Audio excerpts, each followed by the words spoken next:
I have to travel. I have to travel, please. What do you think about offside position? What? Offside position. Moved on from that, man. Thank you. Now I focus on my national.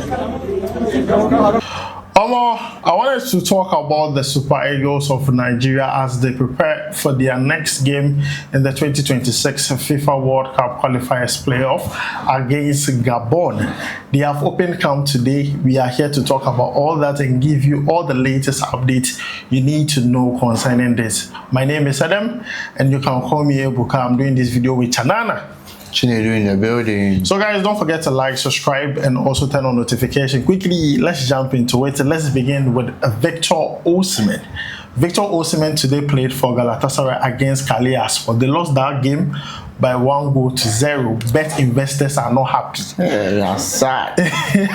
But regardless of that fact, Victor Osimhen scored a goal in that game that was ruled offside. Controversial by VAR. And in fact, I went back to go and watch the goal like over 1,000 times. I couldn't find the whole offside thing that happened. I did not see it, but definitely if you saw it, let us know down below in the comments. What do you have to say about that? I would have to say, after all, Victor Osimhen himself said that what has done has already been done. So talking too much about it will not change anything. So let's accept it like that. It's part of football. Exactly. So guys, you just said from Channel, I mean, it has already happened. Victor Osimhen himself said that nothing can be done about it. In fact, the video Chanana is referring to, this is it. Let's check it out. I have to travel. I have to travel, please. What do you think about offside position? What? Offside position.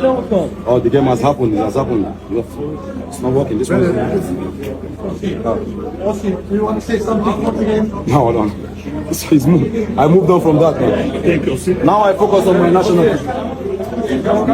So guys, you have seen the video. That is Victor Osimhen signing autographs to fans and everything, and he was being asked about the penalty, and he was like, I mean, what has been done, been done.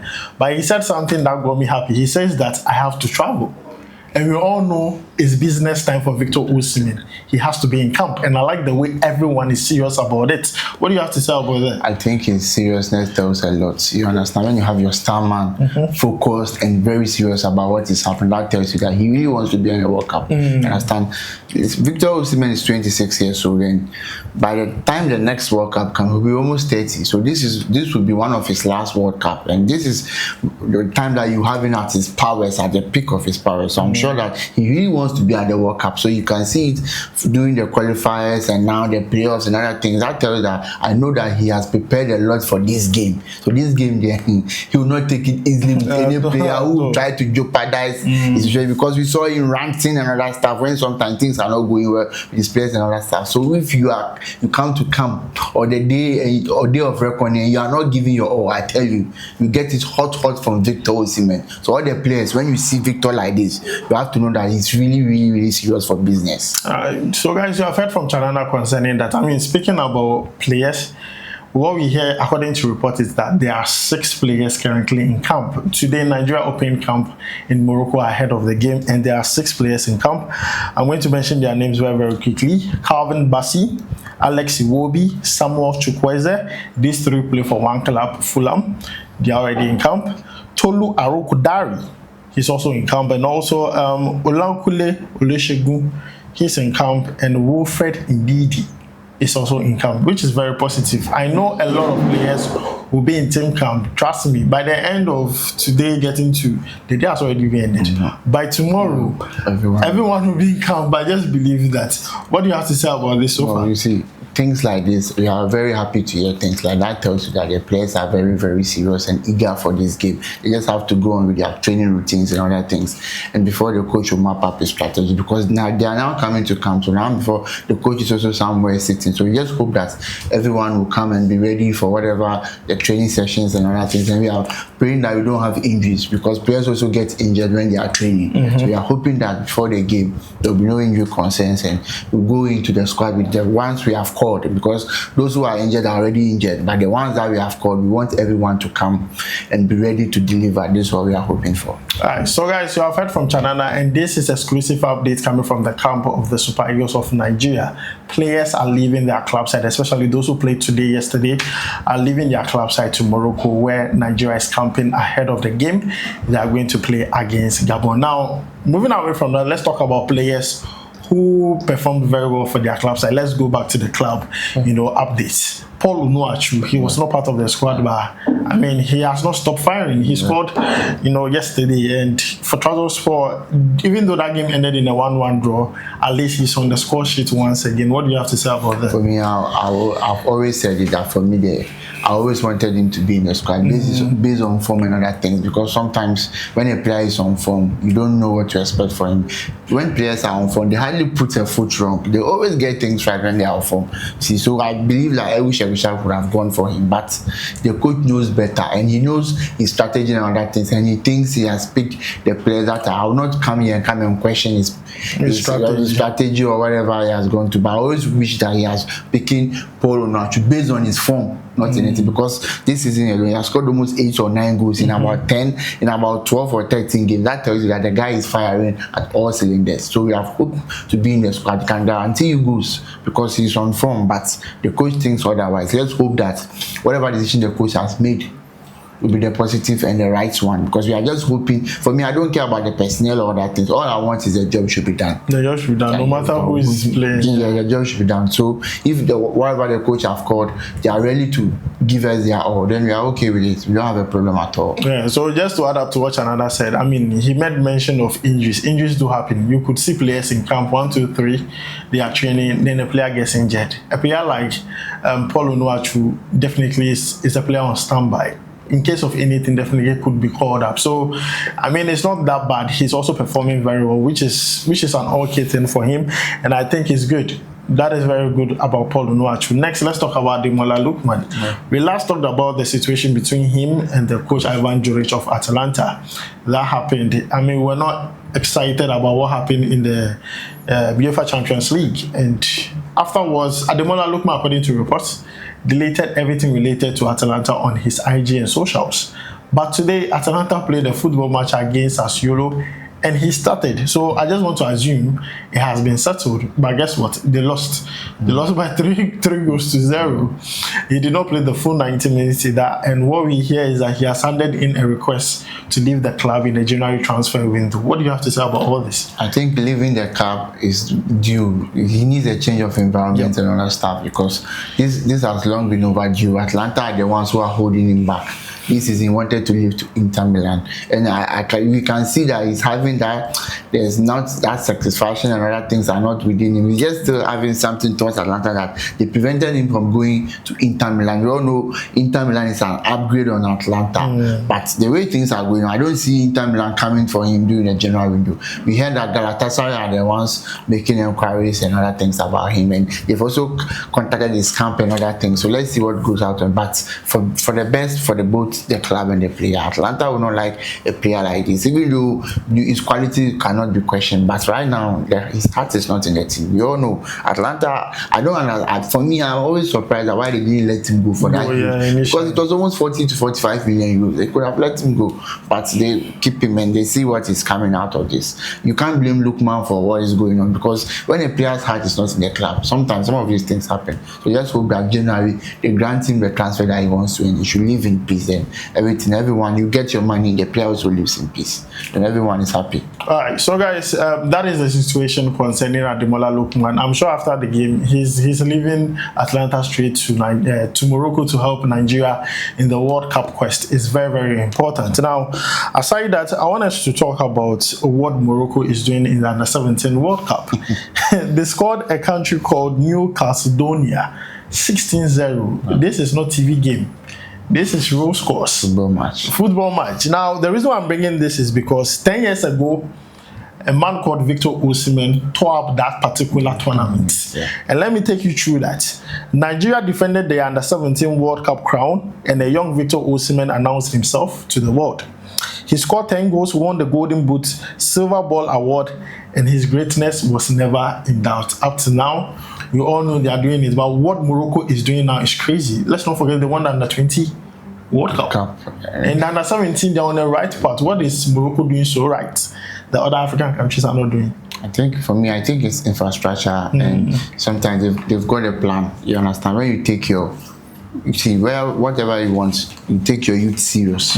You've put in infrastructure and other things in place, and now they are grooming their young talent, giving them the necessary attention and whatever they need to develop. And that's what they are reaping their benefits. You have to set plans and other things in place. You just don't wake up and you want things to be done right. No, you see, Morocco weren't a force to be reckoned with long ago. Yeah, but you realize that they've put things in place and they've realized their mistakes and other things. They've worked. We realized sometimes Morocco were even coming to Ghana to learn some things. But look at them now. When it comes to administration level and other things, they are far ahead of Ghana. You understand?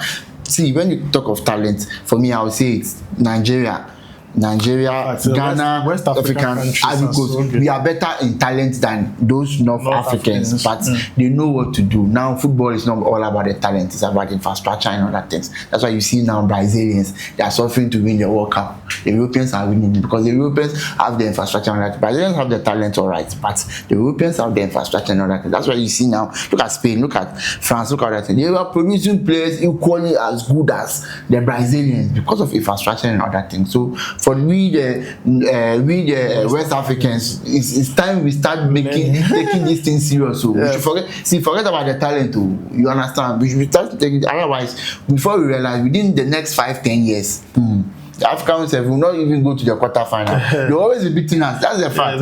First Morocco, we'll beat them.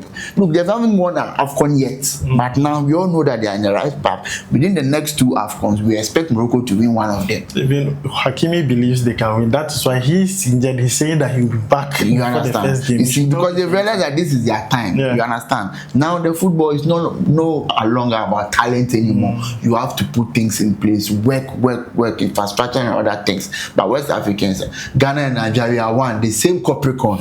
We don't like doing infrastructure. We have to wait when we have to go and play match before we start dressing the stadium. And look at Morocco.